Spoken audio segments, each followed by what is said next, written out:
His Excellency, Deputy President of the Republic, Ntate Kgalema Motlanthe, His Excellency, President of the European Union, Mr. Martin Schulz, Chairperson of the National Council of Provinces, MJ Mahlangu, Deputy Chairperson of the National Council of Provinces, Mayor Memela, Honorable Speakers from the SADC parliaments of Mauritius, Seychelles, Swaziland, and Tanzania, His Excellency, European Ambassador Ronald van Gier, distinguished members of the European delegation, honorable speakers and deputy speakers of provincial legislatures, honorable members of parliament and legislatures, presenters present here, distinguished guests, and all protocol observed.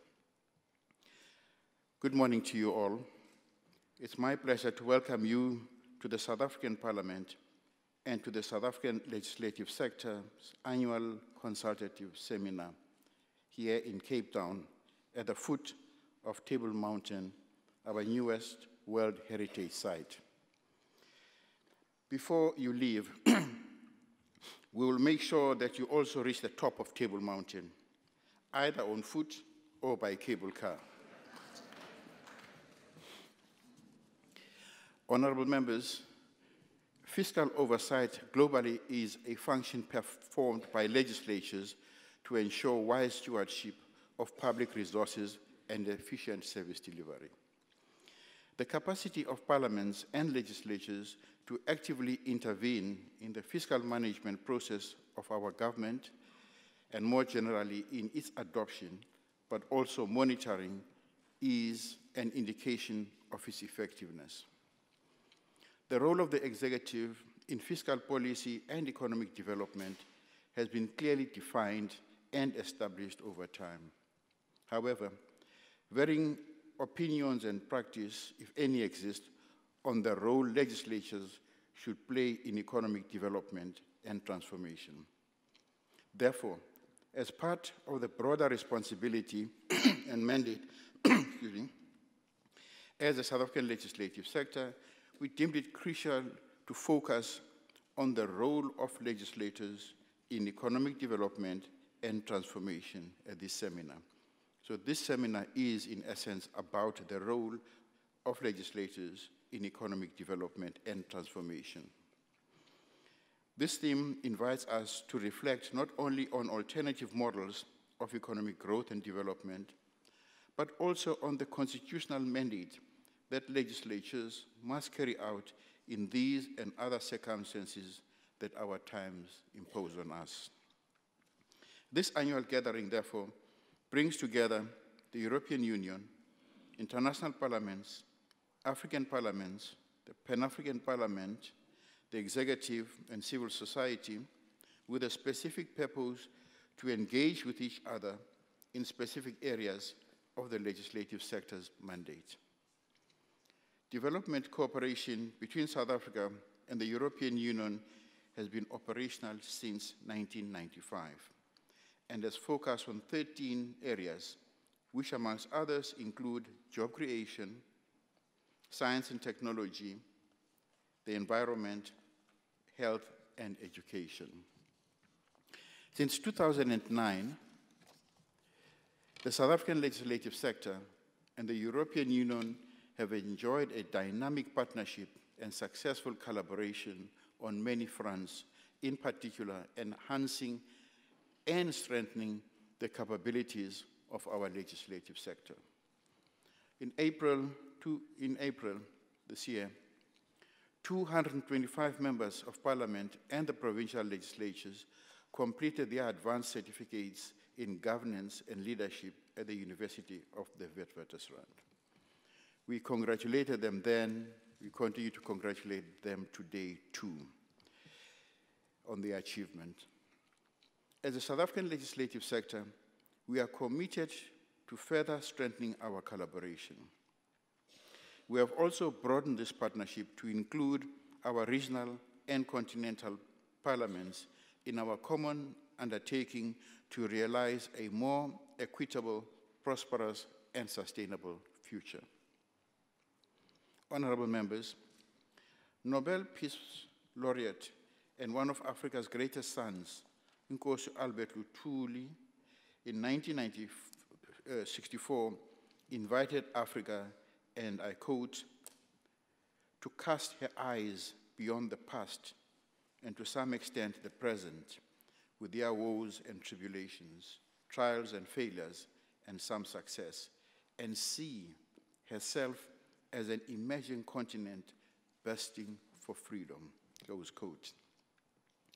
The Charter of the African Union, OAU, of 1963 envisaged a continent where Africans are, and I quote, able to harness the natural and human resources of our continent and to the total advancement of our people in all spheres of human endeavor, close quote.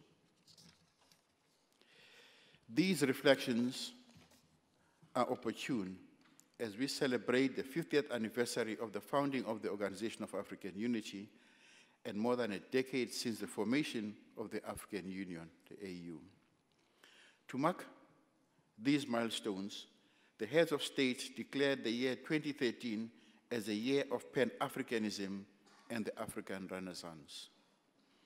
Former members of the South African Parliament and Chairperson of the African Union Commission, Dr. Nkosazana Dlamini Zuma, at the recent World Economic Forum on Africa declared, and I quote, Africa's economic pulse has quickened and is infusing our continent with a new vibrancy, close quote.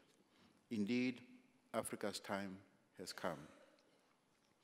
In 2013, we can proudly say that our continent is in a much better economic position than it was at the turn of the century. Recent gains on the continent are the manifestations of profound long-term transitions which have the potential to accelerate Africa's development. Africa is fast becoming the world's fastest growing continent and is currently on an impressive growth and development curve. 7 out of the 10 fastest growing economies are in Africa. Over the next decade, its GDP is expected to rise by an average of 6%, not least thanks to foreign investment. As Africans, we have also made good progress in developing our people. Life expectancy across the continent has increased by between 7 to 10 years, and the preventable diseases such as HIV, AIDS, and malaria are on the decline. Yet, amidst this rosy prognosis, a plethora of challenges and potential pitfalls remain.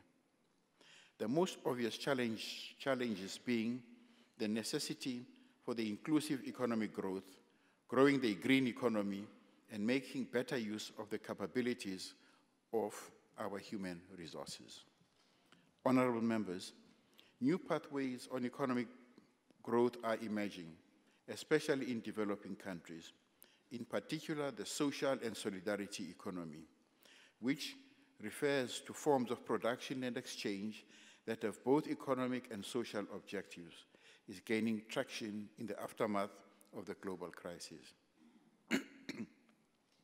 This shift is informed by the understanding that whilst growth is a necessary condition for development and has indeed helped some countries climb out of poverty, more attention, especially by our governments and legislators, need to be paid to the nature and quality of socioeconomic distribution of benefits to the ordinary people. At collegiate bodies such as the Inter-Parliamentary Union and the Commonwealth Parliamentary Association, there has been consensus and resolve that legislators must strengthen their oversight action on economic transformation and development. The discussion on how economic development can serve the cause of social justice has become a strong and widely shared aspiration throughout the world. Indeed, citizens on all continents are demanding development governance and accountability so that all can benefit from this development. Developing countries, including South Africa, have for some time now been calling on world leaders to use the economic crisis as a launchpad for meaningful changes to global financial institutions, such as the Bretton Woods institutions. On this front, transformation has been slow. As Africans, we have therefore welcomed the recent BRICS countries' announcement on the establishment of a South-South Development Bank. We hope this bank will assist BRICS countries and emerging economies to finance development.